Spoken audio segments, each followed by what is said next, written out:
All right, to discuss this further, we now have with us Stephen Golub, lawyer and political analyst, joining us live from California. So thank you so much for joining us on World DNA. Always a pleasure to have you.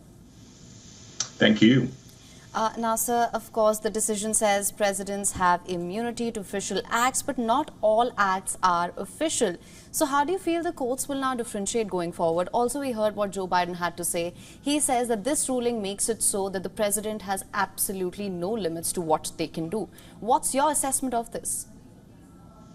Well, it's a very significant decision and unfortunately a very bad decision in terms of vastly expanding presidential prerogatives.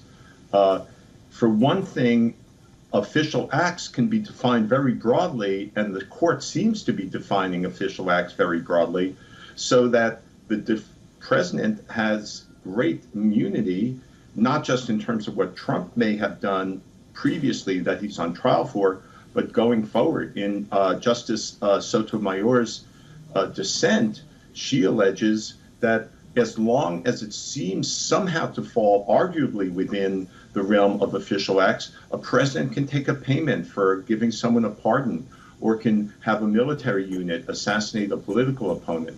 Is that an extreme characterization? Maybe, but it's not coming from me. It's coming from a distinguished jurist, and it really does raise very severe concerns about a concept that just a year ago most legal commentators thought would never get off the ground, this notion of absolute immunity against criminal liability regarding official acts. It really is a reversal of what a lot of legal precedent and legal assumptions and jurisprudence had previously indicated. Mr. Golub, you mentioned precedent. I wanted to just take it further from there. This is something that the president said, that this sets a dangerous precedent. If Trump comes to power in November, what kind of impact do you feel this ruling would have on Trump's campaign leading up to November and in case he does come to power? Well, in terms of the campaign leading up to November, it helps him a lot.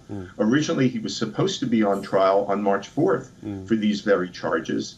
The Supreme Court blocked that and is now in effect, as your excellent introduction indicated, really forestalls the trial until after November, well after November. And of course, if he's reelected, if he's put back in office, then he could simply order the Department of Justice to dismiss charges against him, so he'll be completely off the hook. Beyond that, it does open up all sorts of doors for presidential actions that otherwise might be considered illegal and prosecutable.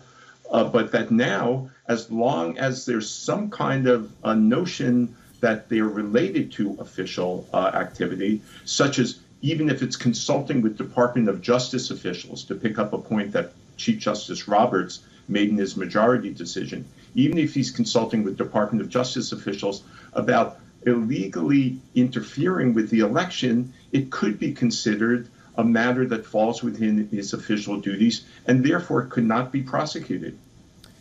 All right. Thank you, Mr. Golub, for joining us and sharing all your insights. Of course, there is going to be a line will need to be drawn between what is official and what is not official. The lower courts will be ruling in on that. We will be tracking that closely as that comes in. That was Stephen Golub, lawyer and political analyst, joining us from California. Always a pleasure having you on World DNA. Thanks for having me. Have a good day.